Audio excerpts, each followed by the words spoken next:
Hi UCL.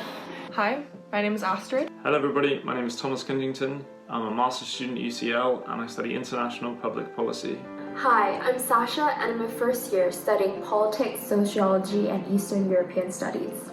Hey, I'm Laura, a first year ISPS student. My name is Geordie Brown, I'm a first year PPE student. Hi guys, my name is Josephine. I'm a final year geography undergraduate. I was due to graduate in June, but probably not gonna happen. And I work as head editor of The Diplomat.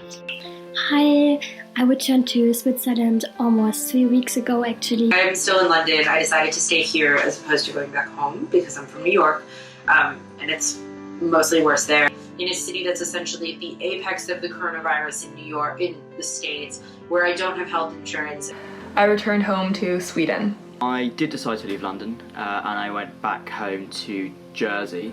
I decided on March the 12th to leave London to go back to Hong Kong, my home, after the World Health Organization declared that the Covid-19 outbreak was a pandemic and the UK's risk level was raised from moderate to high. There was a gradual buildup of things that had caused me to question whether or not I should stay in the UK. I was gradually realizing the seriousness of the coronavirus or the coronavirus pandemic. I called my dad. I told him to rebook the flights I had on the 27th and I flew home to Sweden on the 14th. On Sunday, my dad actually contacted me saying that now would be like the time to make the decision whether I wanted to stay in England or come back because Switzerland was about to close their borders. On Sunday, I kind of made the decision to go home. And then on Monday morning, I booked the flight. On Monday evening, I took one of the last flights home, and on Monday at midnight, they actually closed the border, so I was really lucky. Friends, they, helped me pack and everything. It was a lot to do in such a short amount of time. I didn't leave promptly. I would have to self-isolate at home for 2 weeks. The kind of cancellation of everything, there was very little keeping me in London. I decided to return home to Germany almost 4 weeks ago. I didn't want to risk being stuck in a small room. The Hong Kong government had announced that it would issue quarantine orders to people coming from Italy, Germany, France and Spain. It's only a matter of time before this would be extended to the UK as well.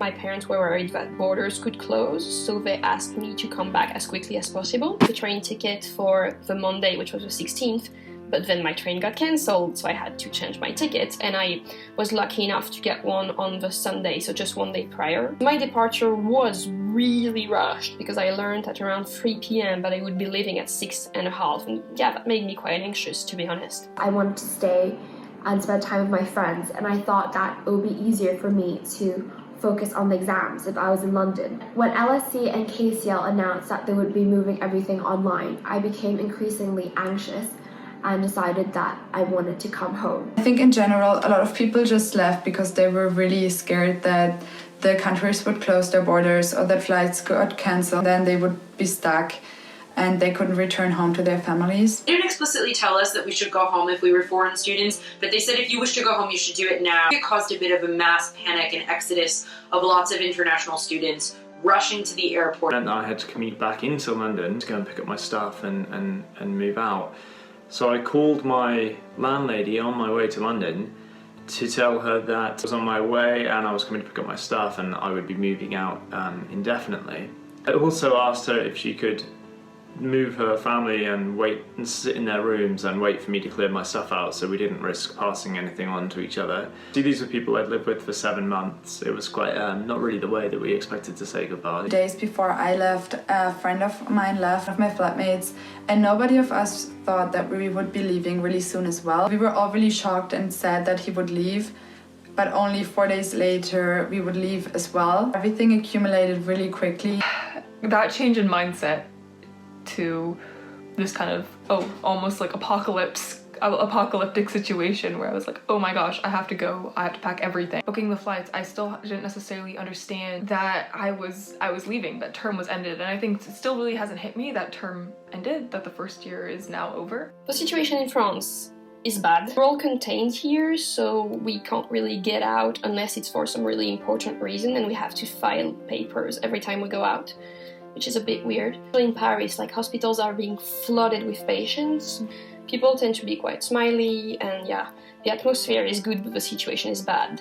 I would say I go out maybe once a day for like a jog or a walk, and then maybe once or twice a week I'll go to the store for groceries. The neighborhood is pretty empty. It seems like people are making an effort to socially distance and isolate and stay at home. I'm one of the lucky ones. I haven't had much to worry about besides like is there enough tofu at the supermarket. I don't think Sweden is necessarily taking the amount of action as it should be. Many people are largely going about their lives as normal. There's been a lot of international commentary on Sweden kind of running this massive social experiment, how they're prioritizing the economy. Personally, I had to do 2 weeks of self-isolation in my bedroom once I returned. Things are quite bad. Everyone is staying at home. More than 150 cases on an island, 9 by 5 miles, 100,000 people.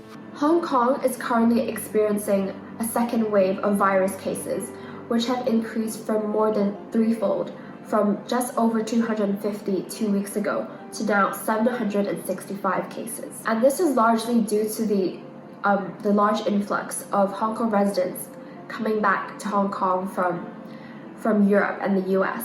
I think what was hard was saying goodbye to everyone because we didn't know how long we were going to say goodbye for, how long we were going to stay at home in completely different countries. Found very challenging about my situation was getting used to being contained the first few days and having to sign papers and knowing you could get arrested, which I found super scary. We're not used to that. Like, I'm 19, I have never lived through anything like this before. It's like really crazy. Oh my god, so many people died and I didn't even know them. I have some friends of mine who were sick and some were at hospital, and at the moment some are still at hospital. Your concern is just the impact it's going to have upon the economy long term, upon all of our abilities to stay employed and to feed ourselves, and keep looking into the distance and seeing what the impacts are going to be, not just this year, but for next year and the year after. I think what's challenging about the situation is that you can't see your friends, and you're always stuck with the same people. I'm really afraid of dropping out of a natural routine. It's difficult to get motivated in the morning to, actually get up, do something, get dressed. Now I just got dressed for this video, So not knowing when the whole situation is going to end and not knowing when our lives are going back to normal can be really challenging. You wake up every day and every day is similar, but you just don't know for how long it is going to be like this. It's really challenging to be in a phase where we don't have classes and we don't have any structure, and I'm expected to do a lot of schoolwork over the next 5 weeks, essentially independently. I think there's been a lot of complaints about changing first year's grades to pass-fail, but the only real way to go about this problem is to prioritize those who are finishing their undergraduate, their masters, their PhDs. Staff at every level have had to create and implement untried and untested solutions to an unprecedented challenge. It would be difficult to enact an online format, and it would be disadvantageous for disabled students, the less well-off, as well as international students. All the work we kind of put in over the year feels sort of wasted. On the other hand, it has, absolutely just kind of removed the pressure. The deadline is way into the future. You can just kind of relax, which I think everyone needs to just kind of do at the moment. Especially if you have a person who in your family who's sick or who's in the hospital.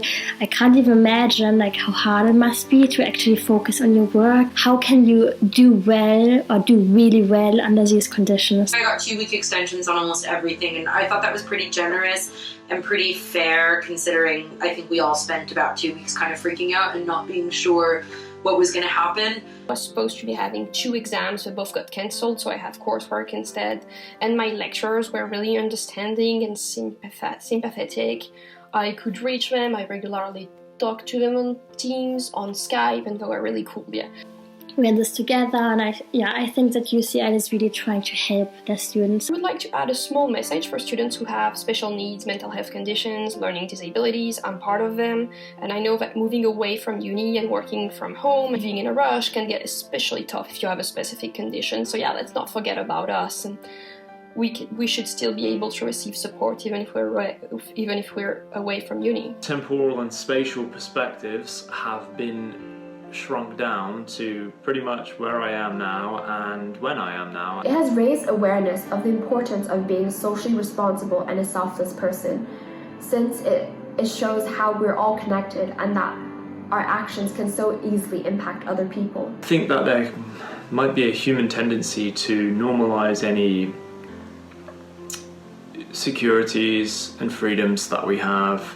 This kind of localizing effect will just help us focus maybe what's important, even if momentarily, because let's be honest. It can also have something positive because now we all have the opportunity to slow down and to do things we would usually not have time for. London's my home, so I would really like to go back there as quickly as possible. I was so heartbroken when I had to leave. When I had 2 days left to spend at the university and I didn't have time to see everyone I wanted to see. It was tough. I was very, very disappointed to have to leave.